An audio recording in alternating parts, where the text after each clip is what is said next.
So the Bucks were without Giannis and Middleton as the Clippers came to town on the second night of a back-to-back. But it was Dame time.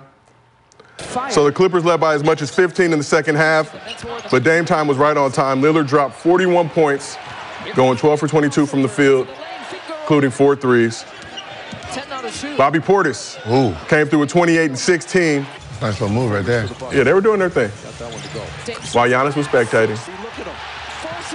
So Bobby Portis, like I said, 28-16. Bucks outscored the Clippers 40-25 in the fourth quarter to get their 6th straight win. Gil, they are 6-0 since the All-Star break. Stop. With Doc Rivers as their head coach. Stop. Leading this squad. Stop. To a 6-0 post-All-Star game. Right, yep. 6-0. So, undefeated, have yet to suffer a loss. Yep. So this was Dame's 3rd 40-point game this season. The Bucks are also 3-0 when Dame drops more than 40 apiece. So what does a game like this mean for Dame's confidence, and what should we expect from him for the rest of the season? Brandon, we'll start with you. You're our resident Bucks guy.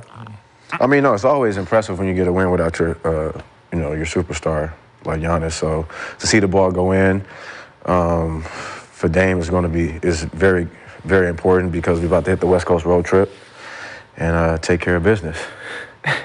They are coming to LA still, good. And by the way, a lot of that run came from Pat Bev, though. A lot on his defensive end and, and all the energy that he's bringing. So a lot of that had to do with Pat Bev. Big pickup at the deadline. Big pick. Friend of the program. I'm just saying, since you've been talking, we ain't lost, so. Do you have been chirping? Man, the Flippers flip. It's the Flippers, bro. Right? They flip like they normally do. Right? I'm not giving no credit to the Bucks right now because they ain't beat. Who have they actually beat? Chicago. The Minnesota Timberwolves. Gil. Philadelphia. Right? There's no Embiid in Philly right now. I don't care, they still in the you playoff, beat them too, and then you beat Charlotte a gritty twice. Charlotte Hornets so team that has I don't give a fuck what your presence. name. Okay. There was 4 sorry-ass teams. But no Giannis, no Middleton in this particular game. Okay, so you got 2 good wins. Okay. Don't tell me 6. It was 6 bottom feeders. No, we 6-0. Yeah, we 6. 6 bottom feeders. Let's just be honest. 6-0. Well, we good. I mean, we stay right there in the second spot. We'll stay right there in the second spot. The same team that lost to Memphis right before the break, so. New and improved, good. You come out and play Chicago, Charlotte. Okay, that was before the break. Everything happened, Chicago, Charlotte. Ooh, Philadelphia. Ooh, so I'm not going. Hey, well, Gritty squads. So, Rashad, what does a game like this mean for Dame's confidence, and what should we expect from him for the rest of the season? Well, I had him lower on the first quarter. How so? And he had 15 in the first quarter. That was so. It was pretty good for him.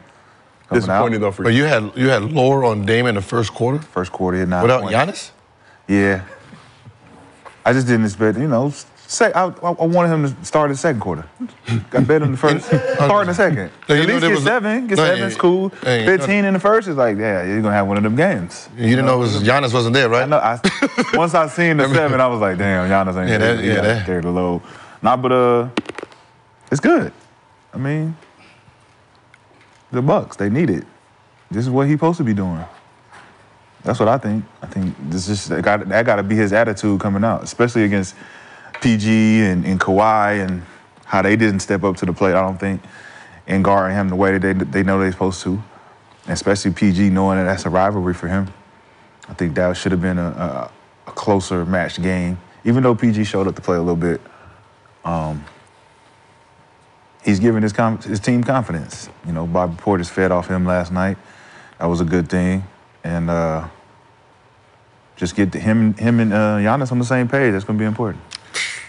Gil, what's it going to take for you to support the Bucks? They're 6-0 right now. They're coming to Cali. They got the Warriors, Lakers, Clippers, and Kings next 4 games. I mean, this is the second half of the season, so we want to see when they're playing some actually good teams. Let's really see what Doc has. Let's not pretend that they went into the All-Star break and then they came out with this magical pill of I know how to coach. Right? You've played some bottom-feeding teams that you're supposed to beat. Right? You should be on a 7-game winning streak because you should have beat Memphis. Right? You lost to Memphis. Talking about your whole team was on half your team was on vacation. Shit, where was fucking Memphis? Half their team was sitting on the side of the bench and in the stand. So, Gritty Memphis team. So it's the test is coming up. West Coast trip, then come back. Let's see what you guys look like so we can really see, who you are. I don't want to hide behind 6-0, but 4 of those teams is not even playoff teams, right? I'm sorry. I'm not even going. If they would have went 3-3, 4-2, you would have been close. Yes. I already told you. He has no leverage with me. He has no, I don't give 2 shits. You came in on a team that was 30-13. Right. I feel no sympathy for you, dude. All right? You can go 20-0. I'll be like, oh, okay, they're playing well. Yeah. Yeah, okay, they're playing well. That's a compliment. Right? But, for the most part, no, you get to know the team member too. They've been worse since you've been there. There's nothing you can do about that, right? If you get back to second, you still get no credit because that's where they were before you got there. So you don't get credit for getting them back to where, stop. So, Gil, not only were they 30-13. So if they win it, then what? Huh? If they win it, then what? That's cap. No, but if they win it, then what? It can't be cap. It's a hypothetical question. I'm just saying cap. Just right. No. The cap is just even thinking. Thinking like that. Fixing your mind. Blasphemy. Blasphemy. It's not blasphemy. It's not blasphemy. Over Boston? It's not blasphemy. Blasphemy. Over Boston? Yeah, it's not blasphemy. If the Bucks win, that means COVID hit once again.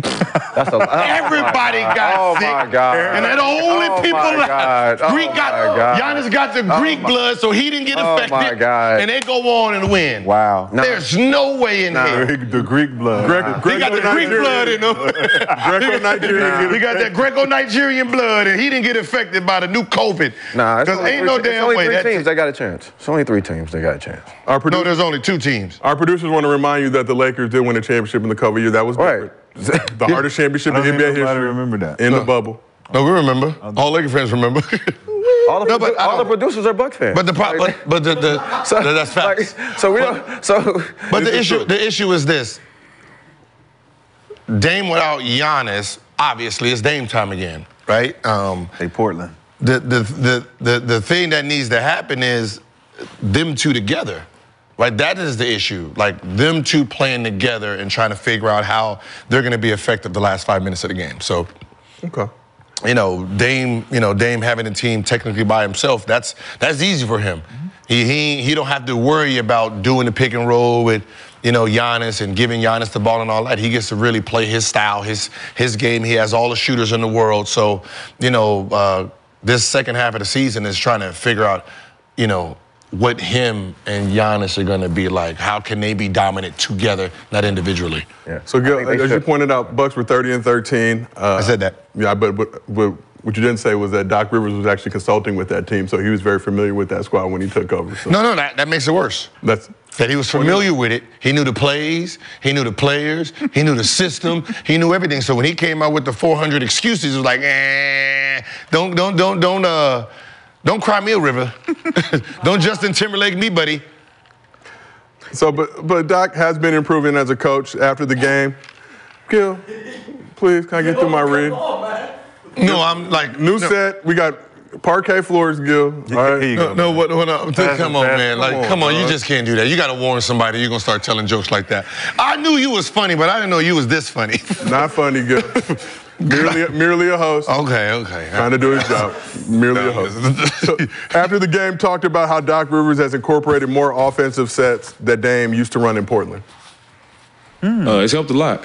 I think for a significant part of the year, it was just trying to find my way, trying to find my spaces where I would have opportunity. And, I just think because I played against Doc so many times in the West, and he had to scout against me. So when he came in, he was just like, you guys don't run this. You guys don't run that. Like, this is stuff we hated to guard against you.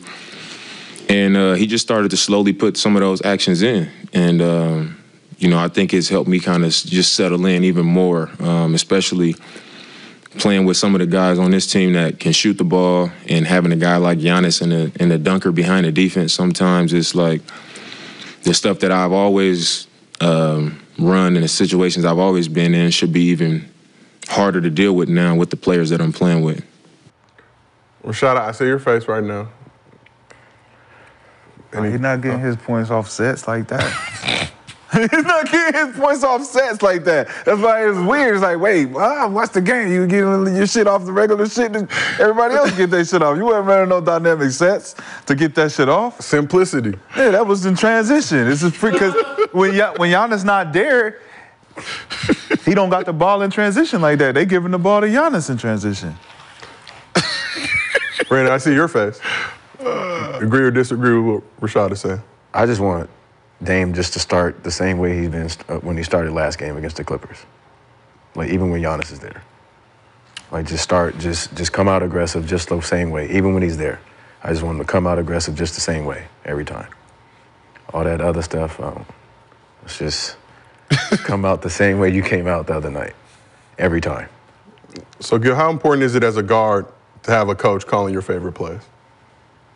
If you're a guard, you don't need the coach to call you a play because you got the ball. Yeah, I'm calling my shit. Usually a coach is calling a play, and that play is for the team. Yeah. Right? So, it's that's not like the old days where they're calling sets every time down the floor. Right now it's more free play. Right? Pick and roll, try to get an advantage. What's funny is someone said it's technically the 1-4 flat without anybody going flat. Yeah. Take a pick and roll and just spread it out and then take advantage of whoever's on you. Make it so when you talk about Dame and the sets, he didn't put no sets in. I'm sorry. I'm not even gonna just be fugazi on this. the sets was there's no Giannis here, do you? Right? You're shooting 55-footers, shoot 55-footers. I can't sub you. I can't sub you. I have no leverage right here. Go ahead, do you? So there's no real your favorite sets. Is that pick and roll and come off and shoot? He was averaging 26 before Doc got there. Ever since Doc got there, it's been 21. Really? Yeah. He's dropped 5 points before this game. He dropped 5 points since Doc has been there. So I don't know So I don't know what plays he's done put in that help ease. I don't see no zippers. I don't see no fucking pistol plays. Pick and roll with some double action pass and flares and stuff. So you're doing the same plays we seen you doing earlier. You just don't have Giannis to have to pass the ball to. Facts. So from what I see, will the Bucks need to play this way if they want Dame to be effective in the playoff? Or if they want Dame to be effective, this is Dame's style. Yeah. Like this is how Dame's been playing. Like people don't understand. Just because you throw people together, don't mean they're gonna be cohesive, right? If anybody goes back to Steve Nash, right? Steve Nash was all-star, all-NBA player, right? Played a pick and roll, Amari Dash, everybody else out. Then Shaq comes over, right? Now you have Shaq down there. So when they do the pick and roll and Amari's trying to roll, Shaq is in the way, right? No all-star that year for Nash, no all-NBA. Shaq leaves, all-star, all-NBA again, right? Sometimes certain type of players affect how you play the game, right? Because, Steve Nash can't run the pick and roll if he got to throw the ball to Shaq. So same thing. Dame can't be Dame if he has to give it to Giannis for Giannis to do the same thing he was going to do in the first place. So if Giannis played back to the basket and I can throw it down and cut off and do flares, but all I'm doing is a pick and roll to give it to you for you to, do exactly what I was about to do anyway. Try to get to the hoop, make some plays. So they're both doing the same job. It also plays into all right, Bobby had 28, right? Mm-hmm. So who those points coming to if Giannis on the floor? Like who are the other alternative scorers when Giannis got to get his touches and his points? He gonna get his rebounds, but then somebody's gonna lose out. So if it's gonna be Bobby, then you're losing that extra points to put you over the top of the Clippers. Bobby's still gonna do his thing. Nah, he's not gonna give you 28 like that. Not when he wouldn't. He wouldn't need to. He'll give you what 15, 17. Okay, and then Giannis still got. Maybe not even that. Nah, for sure. That's because think about their offense and how they run their offense when Giannis is in the game. He needs the ball. He needs the ball. So that's why Dame's scoring went down from 26 to 21. Is because they started emphasizing getting the ball back to Giannis. Giannis's numbers went up. Triple doubles, all that type of shit. The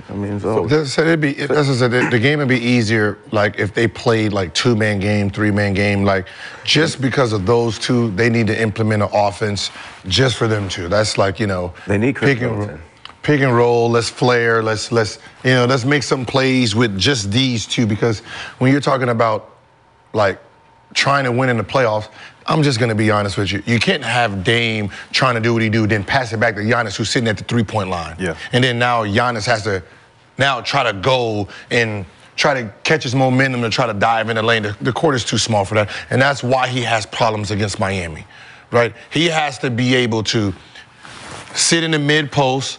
Dame flies off. He don't get it. He can fake handoffs. One dribble, he's at the rim. It's hard to load up when you're already low. Right, it's easy to load up when you're starting from the half court and the 3-point line the whole time. But if you have Dame and Dame does a pick and roll, pass it back to Lopez, throw it into Giannis, these two switch. Now everybody's so focused on them. All you do is just take one dribble. You're at the rim. Hard for them to load up. Who's their starting 3? Chris Middleton. We need Chris Middleton. He's been out 11 games. Bobby Portis has been that starting, right? Yeah. So if they did a corner field pick and roll with the big lifted, Brook lifted, Giannis, Dame, Beasley in the corner. How do you stop that? What ends up happening is Giannis rarely wants to roll all the way to the basket every time. And then Dame gets doubled a lot. He has to pitch ahead. So he has to pitch ahead, throw it, and yeah. But they don't have those type of offenses no more. See, that would be the solution for me. Is like, Dame, come off. If they don't double you or they don't show and they flat showing, you got a free throw line jumper every fucking time, or you got a 3-pointer at the top of the key. But then if they even do anything, Brook right there. Brook, you do the hockey assist. Boom, boom. Yep, you can Brook. Like if they hard show, you throw it to Brook and he's rolling, catch that lob. That's what Miami, like with what was his name? Driz, Miami, Brian Grant. Brian Grant. Right? You're going old school. Wow. Yeah. So with Brian Grant, because Miami whole thing was always, we don't care who they are, we're gonna hard show them we're gonna try to push them back to the half court. Yep. Right, they're gonna hard show and just stay with it. So what we do is we're gonna fake it like we're about to come off and then just hurry up and throw it, you roll. Yep. Every time. Every time. And then it forces you to take that roll guy if you playing good defense. Yep. And you got to skip pass. Yeah, because Brian he's running so hard that he's going to put himself out of position anyway. So we asked the chat, are the Bucks back? 54% said no. That for real? Yeah. Oh. Yeah, you know. I was about to cut the chat off. Like, you know this chat very well. We still need Chris Middleton, so. And we'll see. Shit, we can get Chris Middleton back. We'll be all right. We will see. Boy, some of us will be at Bucks. I'm just be honest. I mean, listen, my team. What's your team this year? You starting to sound like us, man. Delusional. You starting to sound delusional, man. Oh, so you know the Lakers ain't shit. What? No. So you know the Lakers ain't shit. You didn't have to. What I'm saying, you didn't have to use those words. You didn't have to use those words. We didn't throw dirt on your name like that. My team got a better chance. Yeah, because that was the last coach. That was the last coach. What is your record since the new coach has been there? Yeah. Since the All-Star break, 6-0. Before that, y'all right in front of Chicago. Yeah, y'all right in front of Chicago, right behind Chicago since your coach has been. So yeah.